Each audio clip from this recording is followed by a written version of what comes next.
Hello, এখন কি অবস্থা তোর?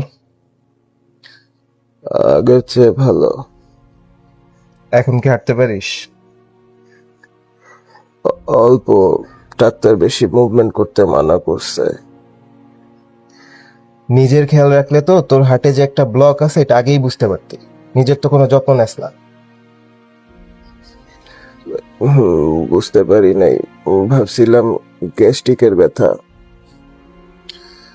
হঠাৎ যখন শুনছি তুই অনেক অসুস্থ হয়ে পড়ছিস, তোর জ্ঞান নাই, পালস পাওয়া যাইতেছে না, তোকে লাইফ সাপোর্টে রাখা হয়েছে, তখন যে মানসিকভাবে কতটা ভেঙে পড়ছিলাম এটা তোর এখন বুঝাইতে পারবো না। কি করব তখন এটা বুঝতেছিলাম না।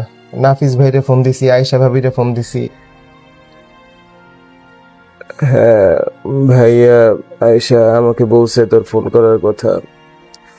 আমি সবসময় বিশ্বাস করতাম যে আমাদের মধ্যে যতই রাগ অভিমান থাকুক না কেন, তবে একে অন্যের প্রতি ভালোবাসার টানটা ঠিক সেই আগের মতোই আছে।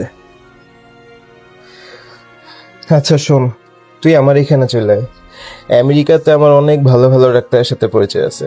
কোনো কিছু নিয়ে তোর ভাবতে হবে না, সব ব্যবস্থা আমি করতেছি, তুই শুধু চলে আয়।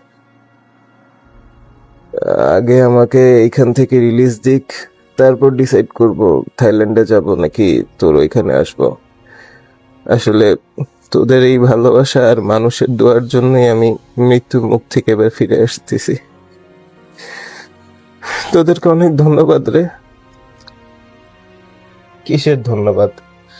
বেস্ট ফ্রেন্ড হিসেবে তো তেমন কিছুই করতে পারলাম না, তোকে দেখতে আসতেও পারলাম না। যাই হোক, তোর শরীর এখনো ভালো না, অনেক কথা বলে ফেলছিস। আজকে তাইলে রাখতেছি। আর শোন, কোনো কিছু প্রয়োজন হলে আমাকে জানাইস। ভাবিস না যে আমি দেশে নাই বলে তোর জন্য কিছু করতে পারবো না। তোর বন্ধুর এখনো সেই ক্ষমতা আছে যে দেশে না থাকলেও তোর জন্য যে কোনো কিছু সে করতে পারে। ভালো থাকিস। হসপিটাল থেকে রিলিজ হলে আমাকে ফোন দিস। আল্লাহ হাফেজ। আচ্ছা, তুইও ভালো থাকিস।